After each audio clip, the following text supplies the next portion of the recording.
আসসালামু আলাইকুম। আমি ডাক্তার মাজলুল হক তানিম, ডায়াবেটিস, থাইরয়েড, হরমোন রোগ বিশেষজ্ঞ। আপনাদের একটি কমন প্রশ্ন থাকে চেম্বারে এসে যে আমার থাইরয়েডের সমস্যা হয়েছে, আমি কি কি খাবার খাবো না। সেই ক্ষেত্রে দেখা যায় সোশ্যাল মিডিয়াতে বিভিন্ন ধরনের খাবার দাবার নিষেধ করা থাকে, বা এটা খাবেন না, ওইটা খাবেন না, অনেক লম্বা লিস্ট থাকে। কিন্তু আমাদের বইপত্রে যেটি বলা আছে যে ক্যাবেজ জাতীয় খাবার, যে ফুলকপি, বাঁধাকপি, লেটুস পাতা, এই ধরনের যে খাবারগুলো আছে সেগুলো কাঁচা অবস্থায় খাওয়া যাবে না। অনেক সময় দেখবেন যে রেস্টুরেন্টে ক্যাবেজ বা বাঁধাকপি বা লেটুস পাতা সেগুলো সালাদ আকারে কাঁচা কেটে দেয়া থাকে, বিশেষ করে বিভিন্ন 5 স্টার হোটেলে বা দেশের বাইরের বিভিন্ন রেস্টুরেন্টে সেই কাঁচা সেই যে আপনার ক্যাবেজ জাতীয় খাবার, লেটুস পাতা, বাঁধাকপি বা ফুলকপি, সেগুলো খাওয়া যাবে না। আর অনেকে যদি জুস আকারে এই খাবারগুলা লেটুস পাতা বা বাঁধাকপি জুস করে অনেক বেশি পরিমাণে খান, সেগুলো খাওয়া যাবে না। কিন্তু রান্না করলে কিন্তু এই ফুলকপি বাঁধাকপিতে যে গয়টোজেনটি থাকে সেগুলো নষ্ট হয়ে যায়।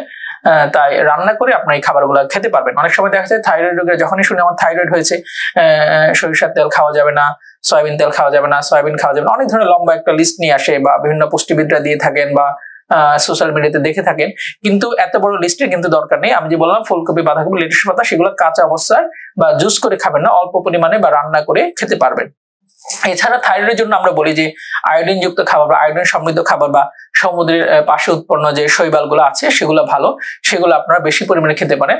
এগুলো যাদের হাইপোথাইরয়েডিজম আছে, হাইপোথাইরয়েডিজমের অন্যতম একটি কারণ হচ্ছে আয়োডিনের ঘাটতি। কারণ যে আয়োডিনের ঘাটতি থাকে সেটি কিন্তু এই খাবারগুলা আপনার পূরণ করতে সহায়তা করবে। এছাড়া যাদের থাইরয়েড সমস্যা আছে তাদের কিন্তু লং টার্ম ধরে ওষুধ খেয়ে যেতে হয়। রোগীদের আরেকটি প্রশ্ন থাকে যে থাইরয়েড ওষুধ বন্ধ করা যাবে কিনা। অনেক সময় আমরা দেখা যায় থাইরয়েডাইটিস বা এই ধরনের সমস্যার জন্য হাইপোথাইরয়েডিজম বা হাইপারথাইরয়েডিজম হয়, সেই ক্ষেত্রে কিন্তু ওষুধ সাময়িক সময়ের জন্য লাগে এবং ওষুধ বন্ধ করা যেতে পারে। কিন্তু এছাড়া অটোইমিউন বা অন্য কোনো কারণে যদি কারো হাইপোথাইরয়েডিজম বা হাইপারথাইরয়েডিজম হয়ে থাকে, সেই ক্ষেত্রে কিন্তু লং টার্ম ওষুধ খেয়ে যাওয়া লাগতে পারে। তাই কারো যদি থাইরয়েড সমস্যা থাকে, আপনার এন্ডোক্রাইনোলজিস্ট বা হরমোন বিশেষজ্ঞ আপনাকে একটা পরীক্ষা দিবে, সেটা হচ্ছে অ্যান্টিথাইরয়েড অ্যান্টিবডি। কারো যদি অ্যান্টিবডি পজিটিভ থাকে তার আপনার লং টার্ম বা সারা জীবন ওষুধ খাওয়া লাগতে পারে।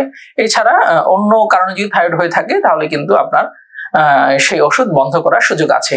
তাই কারো যদি হাইপোথাইরয়েডিজম বা হাইপারথাইরয়েডিজম থাকে, আপনি একজন হরমোন বিশেষজ্ঞ বা এন্ডোক্রাইনোলজিস্টের পরামর্শ নেবেন সবসময়, বা ওনার ফলো আপে থাকবেন। থাইরয়েডের সাথে বাচ্চা কাচ্চা নেওয়ার একটা রিলেশন আছে। যাদের দেখা যায় হাইপোথাইরয়েডিজম বা হাইপারথাইরয়েডিজম থাকে তাদের অনেক সময় পিরিয়ড ইরেগুলার হয় এবং বাচ্চা কনসিভ করতে সমস্যা হয়।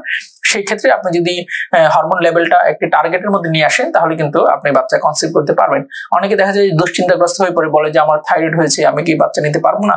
বা কম বয়সে যাদের থাইরয়েড হয়, দেখা যায় যে ওনারা ওরিড হয়ে যায় যে আমার মেয়ে থাইরয়েড হয়েছে, বিয়ে দেবো, বাচ্চা নিতে সমস্যা হবে কিনা।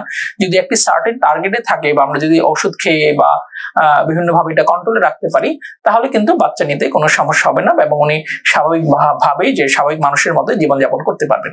ধন্যবাদ।